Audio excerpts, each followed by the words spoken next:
之前给大家看一枚价值上百万的中华民国21年的这个孙中山先生像的传洋今天再给大家看一枚价值比较低的同样也是21年的为什么这一枚它的价值要低一些呢？大家可以看一下它背面的这个三鸟它是在上边，并不是在下边，对吧？然后是左右1元，并不是那个金门卫这种呢也是属于后期的这个21年真正铸造出来的流通币就是这种样式的。因为上面有3只鸟嘛，后来这个也被取消了，改铸成22年还有23年了并且这个太阳的光束也是没有了，对吧？仅仅只有这个船，然后左右两边是1元，其他的元素除了这个海浪，对吧？其他的也都没了。这个呢也是后期的这么一个22年、23年的一个版本，大家了解一下。然后大家可以看一下它的成交价是15600美元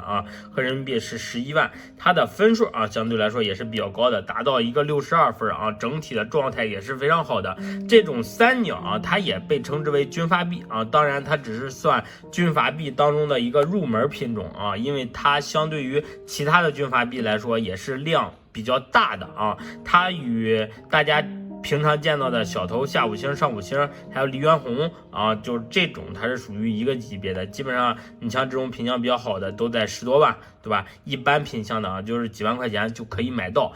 差品的中万也能买到，就是这种东西这个你们了解一下就行。最便宜的军阀币的一个品种吧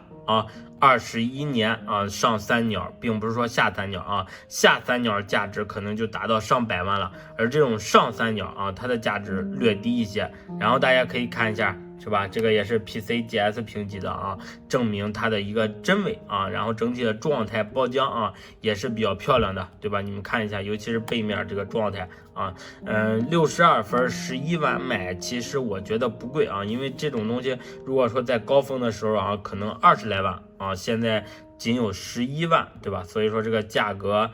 你们自己看着办吧，喜欢可以买。如果说觉得还是高，或者说跟其他的传洋没有太大的区别，你们也可以选择看看就好。